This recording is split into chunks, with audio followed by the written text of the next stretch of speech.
Baik, selanjutnya sintesis asam karboksilat. Nah, pada dasarnya sintesis asam karboksilat itu sangat mudah ya dilakukan melalui konversi ya, konversi gugus fungsi yang berasal dari ester. Kemudian ada juga dari amida. Kemudian ada dari anhidrida, halida asam, anhidrida. Nah, kesemuanya ini memerlukan air ya. Air ini dia sebagai asam lemah, sebagai asam lemah ya. Nah, dalam proses memahami hidrolisis oleh air ini sebetulnya sangat simpel ya. Contohnya misalnya hidrolisis dari ester ya, hidrolisis ester. Nah, ester itu sendiri kalau kita tulis rumus atau struktur kimianya akan membentuk seperti ini: C rangkap 2O, kemudian CH3, kemudian O, kemudian CH3. Nah, hidrolisis itu berarti kan pemecahan. Lisis itu artinya pemecahan. Hidro air berarti pemecahan oleh molekul air. Nah, pada dasarnya molekul air ini dia akan mengemban, dia akan bersifat sebagai asam ya, sebagai asam ya, yang dapat melepaskan H+ tentunya. Sehingga dalam memahami terjadinya reaksi ini ya tinggal kita buat yang dimana nanti OH ini dia sebagai nukleofil, nukleofil yang akan masuk ya, yang akan masuk. Nah, hidrogen ini dia sebagai elektrofil yang akan ditangkap oleh gugus pergi.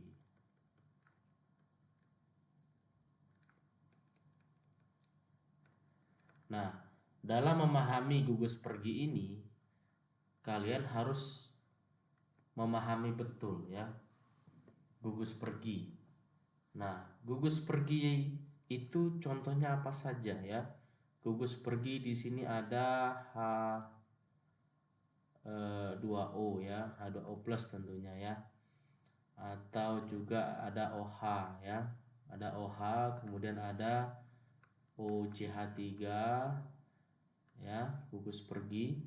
Ada juga X ini sebagai gugus pergi ya. Nah, kesemuanya ini dia akan membentuk sebuah gugus pergi yang nantinya bisa menjadi, ini tentunya tetap menjadi air ya. Kemudian ini juga akan menghasilkan air juga bisa di sini atau mungkin bisa juga menghasilkan garam. Kalau misalnya dia direaksikan dengan sodium di situ gugus pergi, nanti dia bertemu dengan OH akan menghasilkan NaOH.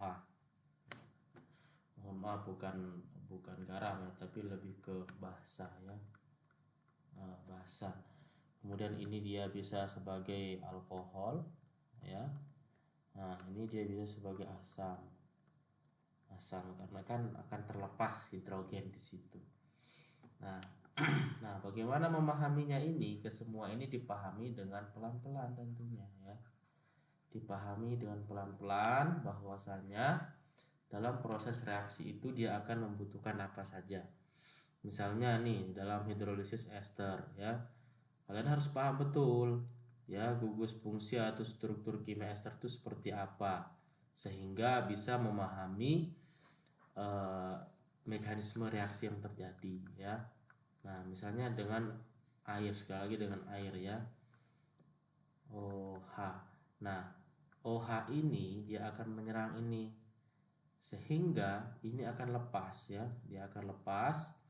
Tentunya lepasnya ini kan dia akan menghasilkan OCH3- kan. Nah, OCH3- ini nanti dia akan mengambil asam dari sini sehingga menghasilkan apa?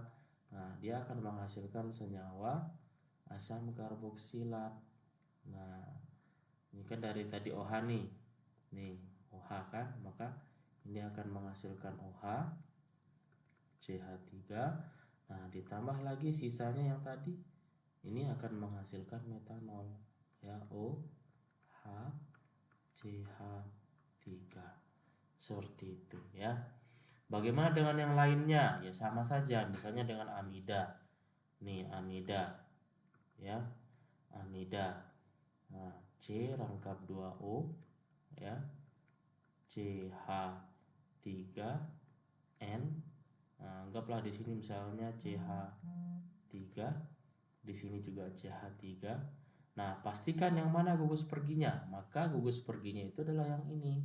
Dan pastinya gugus pergi itulah yang akan menangkap H+ yang bersumber dari air itu. Nah, sehingga kalau misalnya ada OH ya, atau air H, OH, maka sama saja dengan yang tadi. Ini akan menyerang ke sini, kemudian ini lepas, yang ini ngambil ini ya, sehingga menghasilkan struktur yang baru, C rangkap 2O CH3 OH plus NH CH3 CH3. Seperti itu. Nah, itu untuk hidrolisis dari senyawa-senyawa ester, amida, anhidrida, halida asam yang nantinya akan menghasilkan suatu asam karboksilat. Nah, berikutnya bagaimana sih dari tadi kan kita hidrolisis ester menjadi asam karboksilat. Nah, ternyata asam karboksilat itu juga bisa dikembalikan menjadi ester. Nah, bagaimana mekanisme reaksinya? Nah, seperti ini kurang lebih. Nah, ester itu dibentuk dari apa? Dibentuk dari asam karboksilat dengan alkohol. Kalau kalian perhatikan di slide sebelumnya, nah ini kan hidrolisis ester itu dia akan menghasilkan asam karboksilat dan alkohol. Nah, ini dia nih. Hidrolisis asam karboksilat, hidrolisis ester akan menghasilkan asam karboksilat dengan alkohol. Nah, maka untuk membentuk ester, maka kita kembalikan. Untuk membentuk ester, maka perlu mereaksikan asam karboksilat dengan alkohol, tentunya dengan kondisi asam. Kenapa? Karena sebelumnya sudah ada hidrolisis asam dengan menggunakan asam. Nah, bagaimana mekanisme reaksinya? Nah, ikutilah seperti ini. Nah, ini adalah asam karboksilat. Asam karboksilat. Nah, ini adalah asam karboksilat. Nah, asam karboksilat ini ya, dia akan terprotonasi dulu, sama seperti aldehyde keton terprotonasi ya, ini terprotonasi membentuk OH+ dan alkohol itu dia akan masuk disinukleofil sehingga menghasilkan struktur yang seperti ini. Hidrogen yang dari alkohol itu akan lepas ya, melepaskan H+ yang ini. Setelah itu OH yang ini ya, OH yang tadi yang di sini itu dia akan lepas juga ya. Nah, dia akan lepas ya. Nah, ini kan OH. OH juga ada 3, ada 2. Nah, OH salah satu daripada OH yang ada di asam karboksilat struktur intermediate-nya ini ya, dia akan ngambil asam dari sini ya. Nah, ngambil asam. Nah, salah satu dari ini dia ngambil asam sehingga menghasilkan struktur seperti ini dan akan menghasilkan kesetimbangan lagi ya. Dan OH yang sebelumnya ya, elektron bebas yang ada di OH yang satuan lagi, dia itu masuk ya, masuk ke dalam karbonil karena sudah lepasnya hidrogen ini sehingga menghasilkan suatu ester ya, seperti itu. Jadi kalau kita mau membuat asam karboksilat dari ester, maka dilakukan hidrolisis untuk membentuk esterifikasi ya, dilakukan dengan cara yang sama ya. Nah, dengan asam dan juga alkohol dan juga dengan asam karboksilat, seperti itu ya. Semoga bisa dipahami.